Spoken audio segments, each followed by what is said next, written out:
Well, it's Sportspath time again, and as you can see, many of our teams are heading to state, and our set is set up in Mahtomedi colors. Next week will be, our next Sportspath will be North St. Paul colors. We'll explain why shortly. Next to me, Zach Halverson, and I'm Tim Peterson. On this edition of Sportspath, we will get you caught up on some great soccer action, get you caught up on some football, volleyball, and Jamie Dustin will show us an up-close look at Mahtomedi's football field. Well, North St. Paul boys soccer team is ranked number 2 in the state and looked to keep first place in the Classic Suburban Conference as they took on Henry Sibley. It was senior night, but the younger players kind of stole the highlights. As we get started, it'll be Justin Oliver to Tyler Oliver, and Oliver can't catch up to it. Nice save by Luis Cazares of Henry Sibley. Then a little later, Justin Oliver with another great opportunity, and he basically kicks a field goal. A little high on that one, he knows it. Justin knows he's better than that. Then Connor Marin steals a pass and gets it up to Adolfo Barrera Gonzalez, who goes to the far corner and he scores. 1-0 at the half. North St. Paul leading Henry Sibley. And in the second half, Aaron Chickasee with an overhand throw in front of the net. And you can't really tell, but Tyler Oliver gets it to go past the goalie. 2-0 win. TV19 Sports, I'm Tim Peterson, and next to me is the new all-time North St. Paul scoring leader for a season or for one season, as he got a goal tonight on a header. We weren't sure in the booth who got it, but it was Tyler Oliver. And why don't you go ahead and let us know how that happened, how you got that header on that? The first, it all goes to Aaron Chickasee and Otto. Aaron had a nice throw, and Otto went up, and everyone went with him. And as the ball came down, everyone was already up, and I was just sitting there wide open, just headed it in. You just kind of did the opposite of what everybody else did? Yeah, just waited a little extra second, and then everyone jumped a little too early. Now you got 2 seasons left still. You're just a sophomore, and you got the record. What are your projections for next year? Have you even thought about that? I'd like to re-break it again. Just keep on breaking them as long as you keep going? Just keep breaking them, and then leave behind a little legacy. Well, best of luck to you. I can't see why that wouldn't happen the way you're going so far. Okay, well, thank you very much. And on this side, Eric Mantefel. And Eric, you set the school record tonight for most shutouts in the season. I think you're up to 9. Why don't you let us know a little bit about that and how that was made possible, I guess? Well, I think it all goes to my defense, not giving me many shots on net and just stepping up to the ball most of the time and just breaking down all their attack. It seemed like your defense didn't allow too much action into you tonight. Have they done that a lot most of the season for you? Yeah, they have. Most of the games there aren't many shots. I feel lucky that I have a great defense, and I want to thank them a lot. And it is senior night tonight. You're able to close it out with a shutout. How nice does that feel doing it at home, setting the record at home on senior night, and with a nice crowd you had out here tonight? It feels amazing. I love playing here. We're really good here. I felt good at the start that it was going to happen tonight. Eric Mantefel, Tyler Oliver, I'm Tim Peterson. You heard it here, folks. North wins this one on a 2-0 shutout. And best of luck, guys, as you move on toward getting to state. Thank you very much. All right. Thank you, guys. Well, nice victory there for North St. Paul, and that'll move them forward. Well, actually, we'll move quite a few games forward as North St. Paul goes through their sections, and they kind of breeze through a little bit. But the next matchup would be the championship matchup where they would go against St. Paul Central, and the Patriots came in. It was actually a Tuesday night. As we look, there are the section bracket. You see North St. Paul coming through the top half there. In this game, there was some rough and tough play, as we actually saw quite a few players go down. There's a kick from the near side and just a little bit too far for Oliver. He tried diving for it, couldn't get it. And there's a kick by the Patriots, and a nice great grab there by Mantefel. And then a huge opportunity here as Tuji gets stopped by the defense. And the St. Paul An overhead throw in. Patriots have done a And great job. Mantefel was pretty huge in this game. In this first half, there was not a goal scored. It was 0-0. In the second half, completely different story. Lots of scoring. And it looked good early on, at least for North St. Paul. They struggled a little in the first half, and then early in the second half, right away, a lot of pressure leads to a goal. And Central was in front 1-0. St. Paul Central keeping this ball. They're trying to put so some it's major pressure 1-0 on and get that goal. North St. Paul trying to even things up. A nice Oliver on the pass in front cross of the pass, and Tyler Oliver just couldn't get to it. He lost We kind of seen the same thing in 2 games in a row, but trust me, keep from way out. Tyler Oliver on your Knocked mind. down, ball's loose again. Here it comes, and there it is. It's Martinez getting the goal. He's going to go ahead and pick up that soccer ball and keep it. And we're tied at 1. Well, actually handed it off. Wanted somebody to keep it for him. Well, he gives the crowd a little, hey, I love you. Thanks for coming out. Oliver, Tyler took head And some more rough, tough plays. Watch their heads. Ugh. Boom, boom. Ouch. That was Tyler Oliver involved for North St. Paul. He'd be okay, though. He gets up, gets back into this game. They go to play him. And getting a little bit later in the game, the Patriots with another attempted shot and another huge stop by the defense. And Eric Manifel. And then here's Justin Oliver poking it through, and a huge save by Central. And then a rebound attempt. And a header comes up to nothing. Ball misplayed, comes back out in front, and ringing it off the bottom part of the crossbar. And getting a goal, Tyler Oliver. Comes back from being injured, gets the goal. We got a stormtrooper in there. It's 2-1. Polars. Here's a far out kick, and Gatz is his name, and he's got a strong leg. Number 7 there dancing on the bottom of your screen. You saw him for a second. He's somewhat credited with the goal. It might have gone off somebody else, but here's Chickasee with the overhead pass in, a header up, and a foot, and just misses. Rings around that crossbar again. North hit a lot of posts in this game. We're in double overtime now, and with a huge opportunity, Hopti comes in, and Manifel with a nice save. There wouldn't be any scoring in either overtime, and that would lead to the shootout.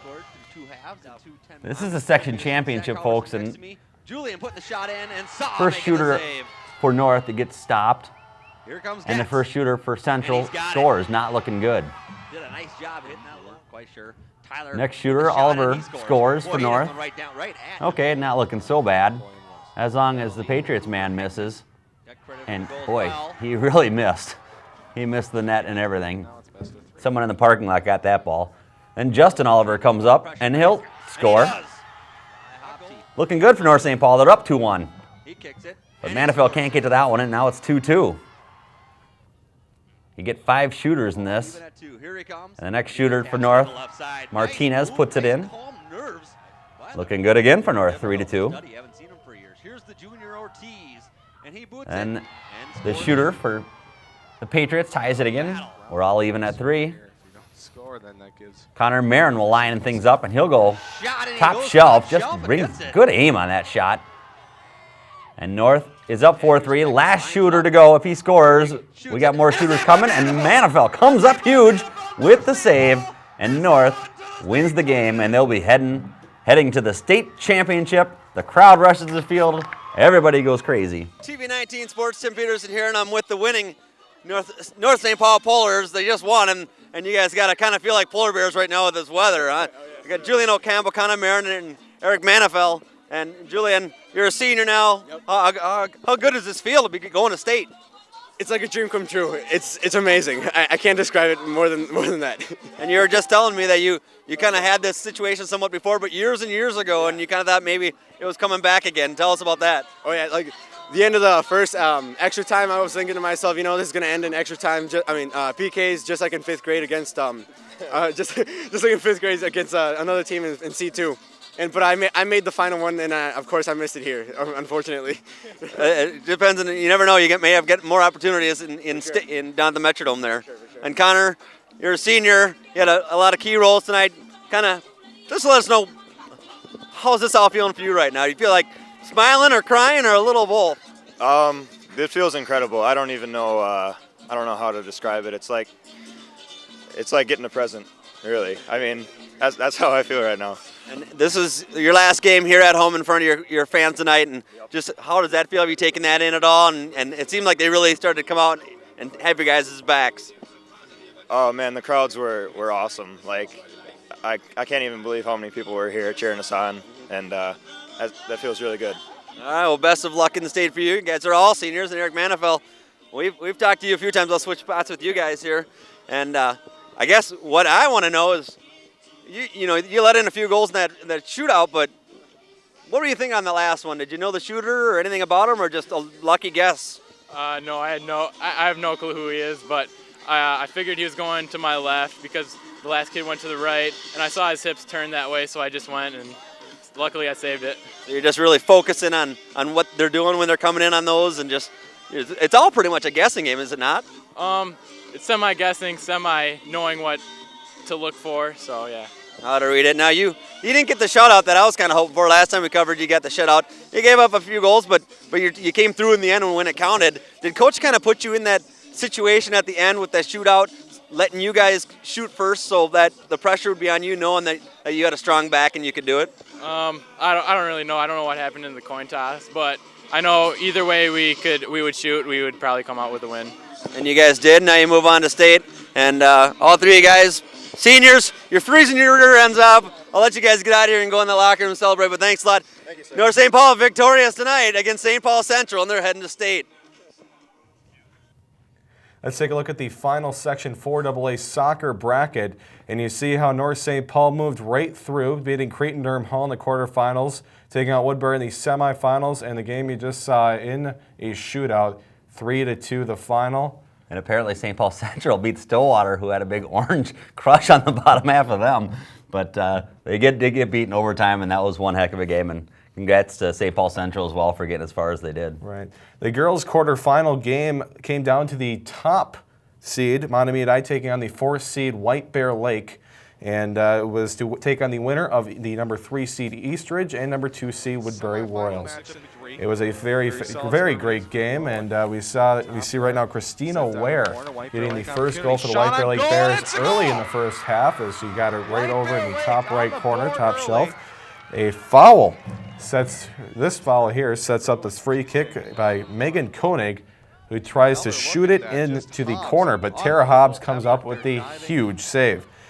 Hobbs couldn't come up with the save here as Meehan Bolton gets a shot to go in, 1-1 now here in the first half. Things get a little rough though, and Megan Koenig shoots the free kick, but Hobbs, here it is, here's the free kick, and Hobbs comes out of the net and makes a beautiful save. She kind of plowed over some people to do it. Here's Bolton now. She breaks through and hits one off the post. And unable to come up with that, but she breaks free again now. But good defense by Anna Morrison, and Courtney Knipe shuts her down. Physical play continues as Meehan Bolton gets taken down up here, but then Emily Sierakowski gets hit by Anna Morrison. She's going towards the net, which sets up this. Well, it's coming up here. As now that's the corner kick. And it goes up, and it is a nice job by Sierakowski finishing it with the header as Mahtomedi wins in overtime 2-1. And Cassie Lee had a chance, but Hobbs redirects it off her fingers there as it goes in, and Mahtomedi wins again 2-1 the final. On the 18th of October. Zach Alverson here with Emily Sierakowski. She is headed to the Section 4AA championship game on the 18th of October. Emily, you beat the White Bear Lake Bears tonight. You came out in the first half. They scored first. It looked like it was them, and then in the second half, you guys started to dominate. What was the difference between the first half and the second half? I think we came out flat right away, and that was our problem. And then once we scored, we kind of realized that we definitely need to step up our game. So the second half, we came out with a lot more intensity. Meehan Bolton scored the first goal of for Mahtomedi. What's it like working with her out there? I love working with her. We really connect. We're always together when we play, and it's really fun because we always know where we're going to be running with each other. Like if she runs one way, then I'll know where she's going to go, and we'll pass with each other. I don't know. It's great. Nice. You will play the winner of Eastridge and Woodbury tonight. Who would you rather face? Is there a team you'd rather face, or does it really matter? Not really. They're both really good teams, so either team I'd like to play. So.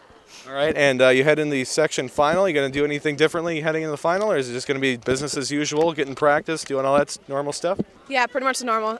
We just have to come out with more intensity in the first half. Otherwise, I think we're going to play with more possession. All right, thanks a lot, Emily. Once again, the final score in overtime, Mahtomedi 2, White Bear Lake 1. Thanks a lot, Emily. And this has been a TV 19 Take a look at the girls section 4AA final bracket here. We'll take a look. Mahtomedi in that top half beat Tartan, and they got White Bear Lake, and that was one heck of a game. And then they move on to play Woodbury, and Woodbury actually won it in overtime, 2-1, and breaks Mahtomedi's heart. And boy, Mahtomedi moved up, and they get knocked out. Nice job by Woodbury. Congratulations to them. But we have a lot more to come still here on Sportspath, so be sure to stick around. We'll see who won between the undefeated St. Paul Packers and our Mahtomedi Zephyrs.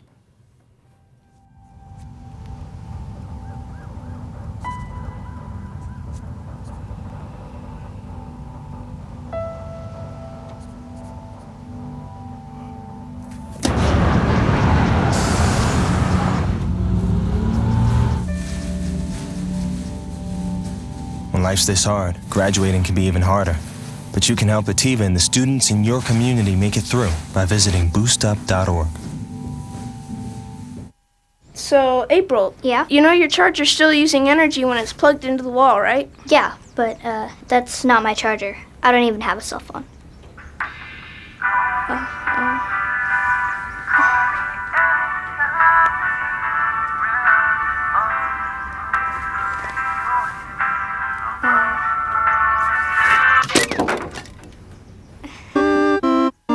Millions of kids are using their energy wisely. What's your excuse? Tartan sophomore Shaylin Sorensen is ranked 11th in the state in cross-country girls individuals. She recently placed first at the Blaine Invitational, running 4,000 meters in just 15 minutes and 1 second. She and the rest of the Tartan Titans head to the University of Minnesota Golf Course on October 26 for sections.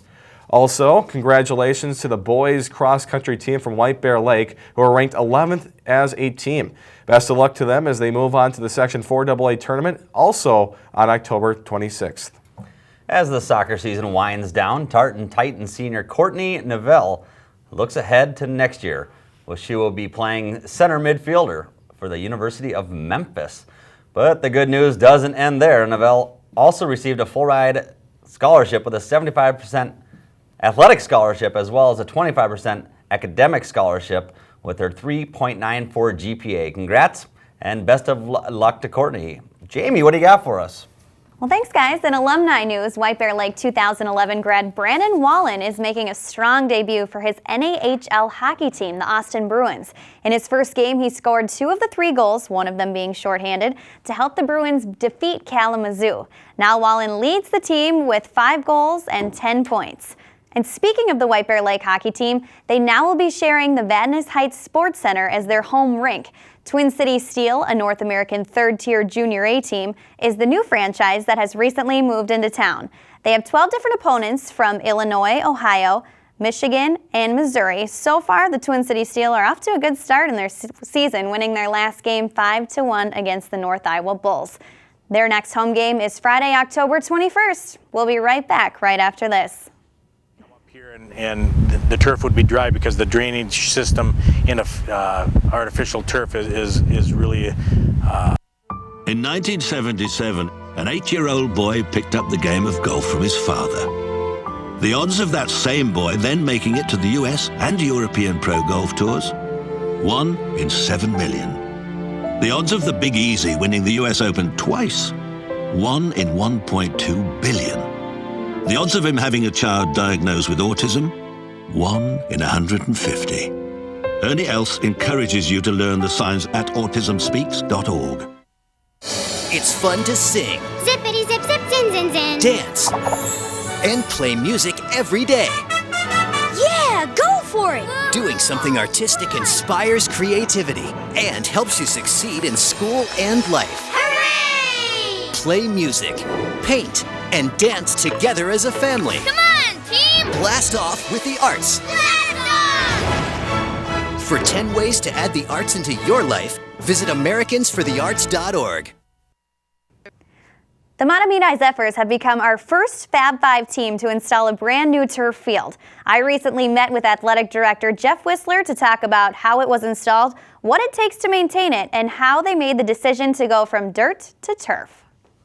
Went out for a referendum a couple years ago, and part of the referendum was to increase and improve our athletic facilities, and based on the need that we had up here at the football stadium, we needed to add that, and fortunate that our community supported that and approved the referendum. So we're standing here on one of the greatest facilities in the metro area as far as the track and football field, soccer field, new concession stand, lacrosse field. So we've really enhanced the program up here. I think you're going to get mixed reviews because it's something new. You know, our soccer people are used to a little bit wider field, the natural turf over on our East Athletic fields, but I think now that they've experienced some games up here in the evening with the lights and the bigger crowd, I think their experience has been pretty positive. Our football games are very well attended, and the feedback I've gotten from the opponents we host and the people we welcome into our gates has really been a positive addition to our school district. Field turf is a combination of sand and rubber infill. Once they lay the turf itself, they spread a layer of sand and a layer of used cut-up rubber from tires as part of the cushioning. The upkeep and the lifetime expectancy of the turf is much better than natural turf. You don't have to worry about putting chemicals down for fertilization and growth and weather. Fortunately, we had a great fall season where we didn't have any rain, so you didn't have to worry about wear and tear on natural turf. But when we had the real strong rainstorms this summer, you know, I'd come up here and the turf would be dry because the drainage system in a artificial turf is really effective. So you just groom it for the end of the season, and how you groom it is you have a groomer that kind of spreads out the sand and rubber tile, and then just let nature have its, you know, take its course throughout the winter, and hopefully we'll be able to use it in the spring with the rubber infield. Hopefully the snow will melt a little bit quicker than natural turf, so our spring sports will benefit from getting out here early in the spring season as well. Biggest points of emphasis is we couldn't have done it without the community support. Obviously there was some opposition to the stadium, but when it's all said and done, I think it's a great addition to our school district, but it's the fact that we have community support not only for the academics in our district, but in our athletic and activity program as well. So it's a real tribute to our community for supporting a project like this. A special thanks to Jeff Whistler and all the Mahtomedi Zephyr Grounds crew for letting us come see their beautiful new field. I'm Jamie Dustin, and that's On the Spot. The Mahtomedi Zephyrs hosted the undefeated South St. Paul Packers in this classic suburban football matchup. It was a beautiful evening at Mahtomedi on the 14th, and right away, Andrew Lindquist finds Kyle Thill for the completion here on this one, which sets up Lindquist to take it himself, and Mahtomedi is up 6-0 in the first quarter. Andrew Lindquist on his first game back after an injury, and did well after the first quarter. Mahtomedi up again 6-0. Harrison Run finds Jack Pietraszewski here, and South St. Paul is good on their extra point coming up here, and the Packers take the lead at halftime, 7-6. And here, watch Lindquist get tackled as he throws it up, and a nice catch made downfield.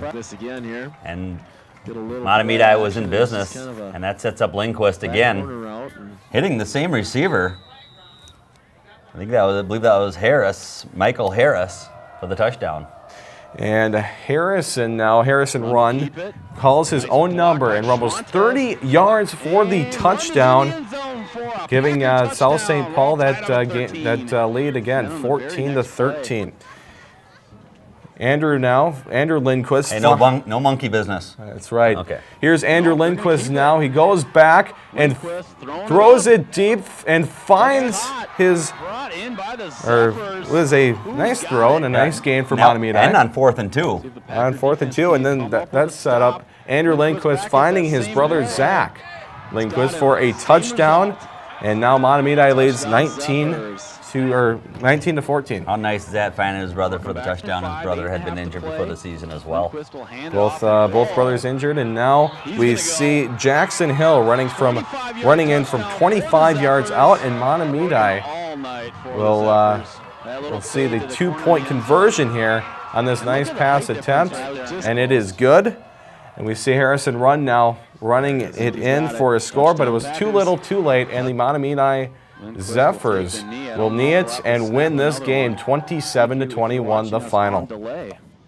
Take a look at the final standings, Zach, and we'll see that South St. Paul team undefeated up until that point. They had never even given up a score in the first quarter until that game. Well, they have now, and that bracket just got a whole lot tighter. Mahtomedi's feeling pretty good about themselves, having Lindquist back at quarterback.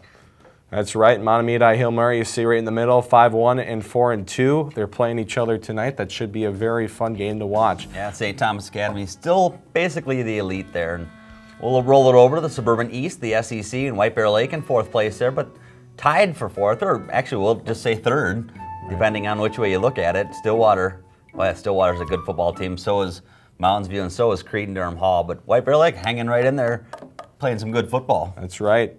Volleyball sections are approaching quickly. The sections kick off on October 26th, will conclude on November 4th. State play will begin on November 10th. And Section 4 2A swimming and diving will start on November 10th through the 12th. They will take place at Stillwater Junior High. And a very, very intense time now in our sports, Tim, as we come into playoffs and sections and all that stuff. It's really fun. We saw that game last night, the North St. Paul Central soccer game. Very intense soccer. It's a lot of fun. A really great time. Very, very competitive. And I'm kind of been wondering recently. They have March Madness. Why is there not like something for October or early November? I mean, you have deer hunting coming up, Halloween. You think they'd be able to come up with something creative like October Scareness or I don't know. It's pretty much madness. I mean, all these sports are going on here then and here now. So we'll have to work on that. Maybe go to our Facebook page and let us know what you think maybe we should call it. You can check us out at, what are we on, facebook.com/TV19 Sports. Go to Facebook, type in TV19 Sports or something. You'll find us. Right. If you don't, you're not trying. Right. Right. And be sure to let us know if you are interested in volunteering here at On Location TV 19. Just find our website, onlocationtv.org, and get all the details. Well, our next Sports Path will be November 9th. Make sure to visit our Facebook pages, or if you have any story, let us know. If you have any opinions, let us know. We want to hear them. Right. And for wait. Ooh, one more thing. Who's winning the World Series? Jeez. I'm gonna go Texas. I go St. Louis. Ooh, here we go. We got a rivalry. Should we place some bets? Next time. All right. For everyone here at TV 19, thanks for joining us. I'm Zach Halverson. And I'm Tim Peterson. And that's your Sports Path.